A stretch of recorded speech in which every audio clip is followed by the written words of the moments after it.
So, as we talk about the natural laws of this universe, let's venture down to the river.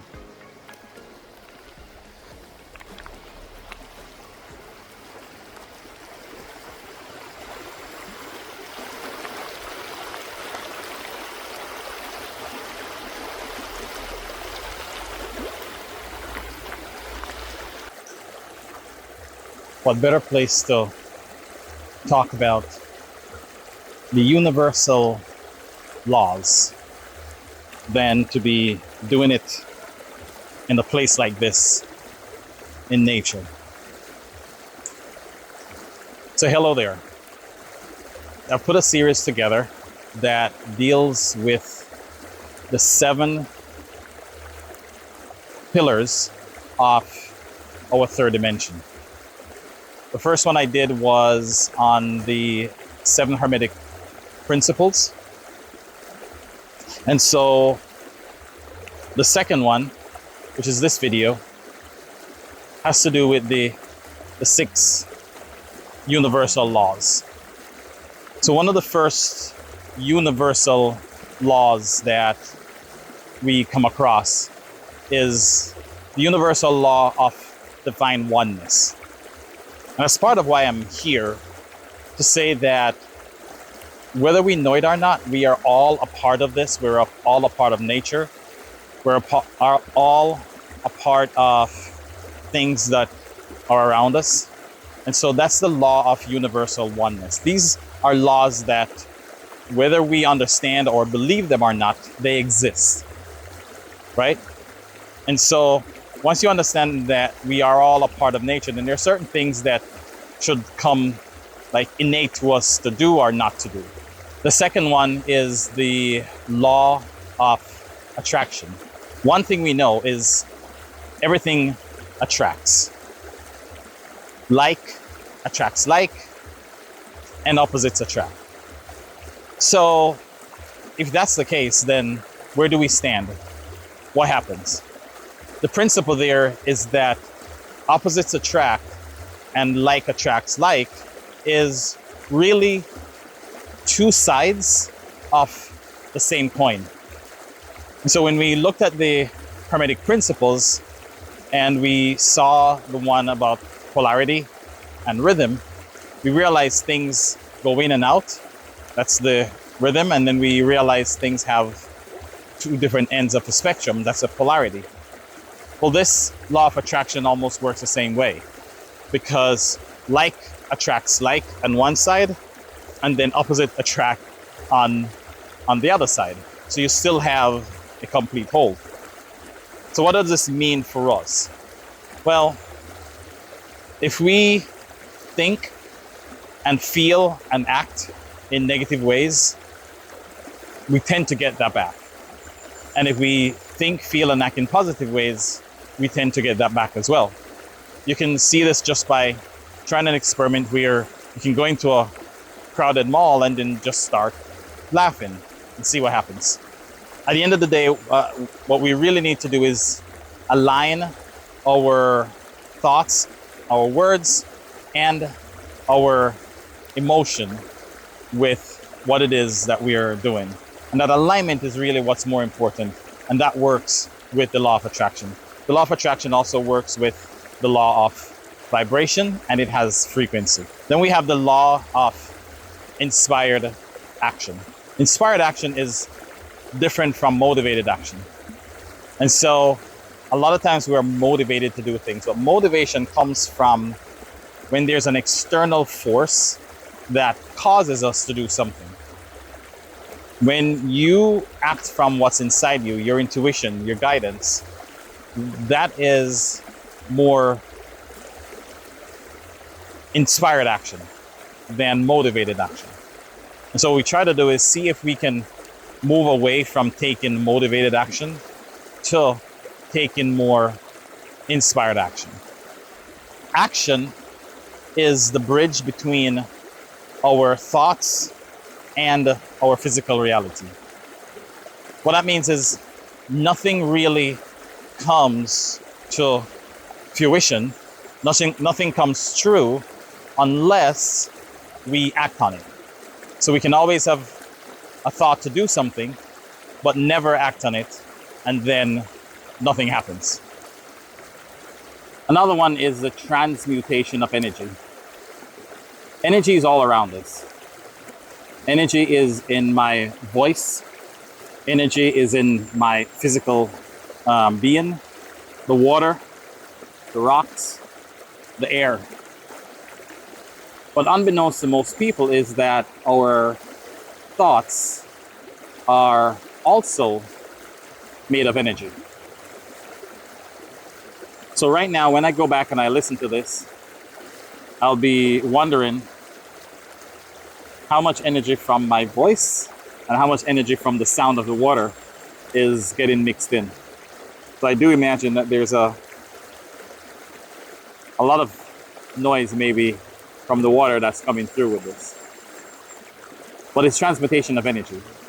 Understanding that says, because physical and air and your thoughts are all a part of energy, then you have the capability of transforming that.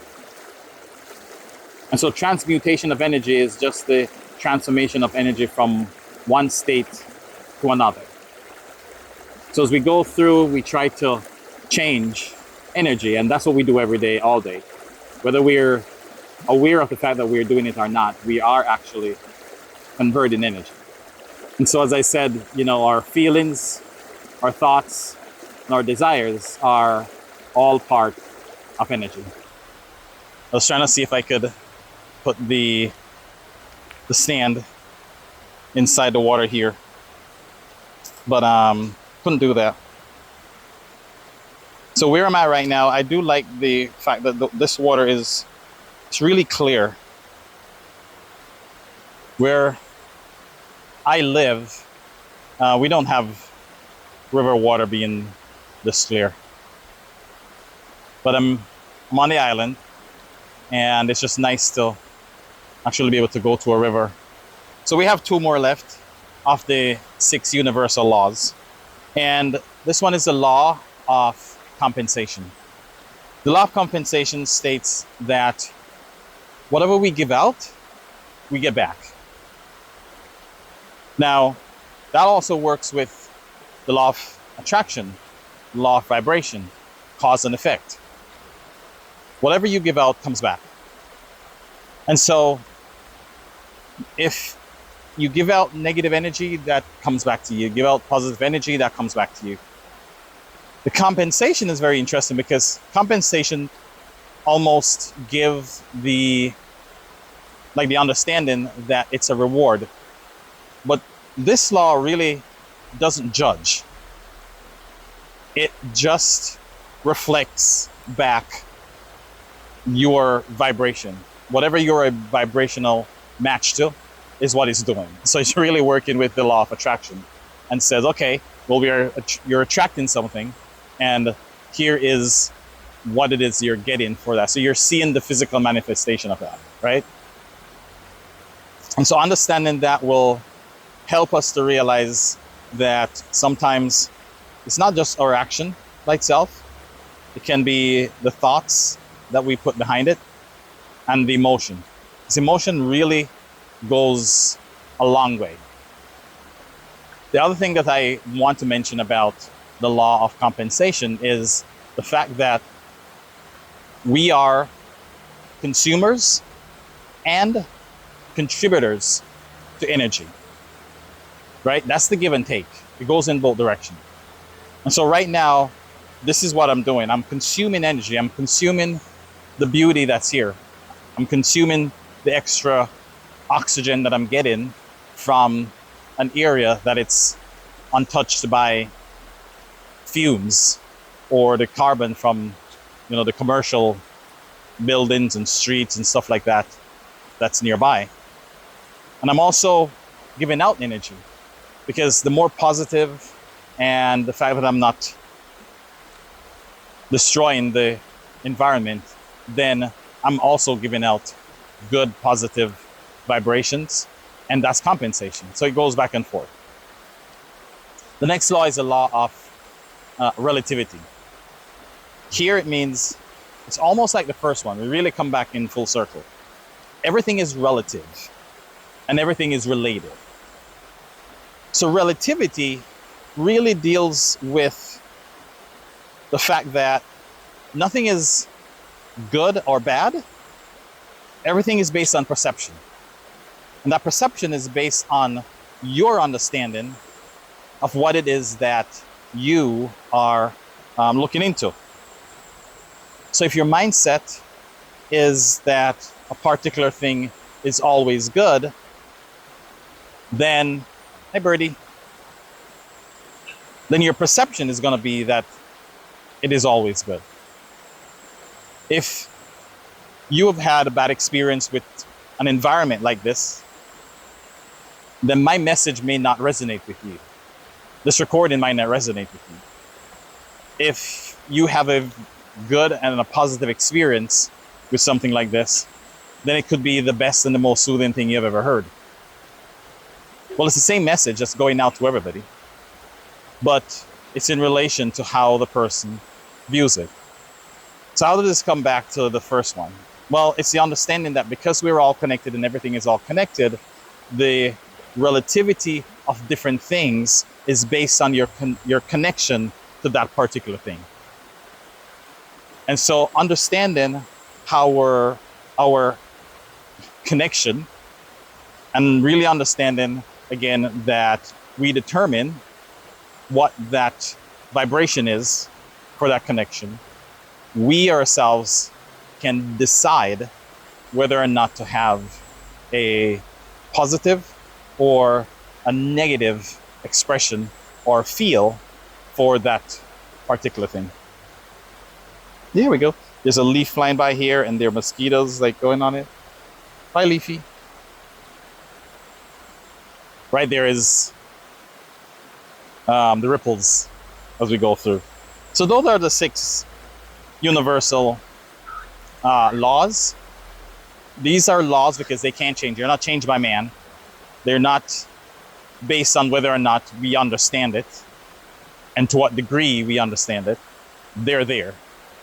And so in order for any of us to be happy and to fulfill what it is we're here to fulfill, we really need to understand and take back our power and stand in our own divinity and in our own oneness. So as an aside, that's basically what this is all about. We'll hear more of that as we go into the other ones. So for now, thanks for watching, and I'll see you in the next video. Goodbye.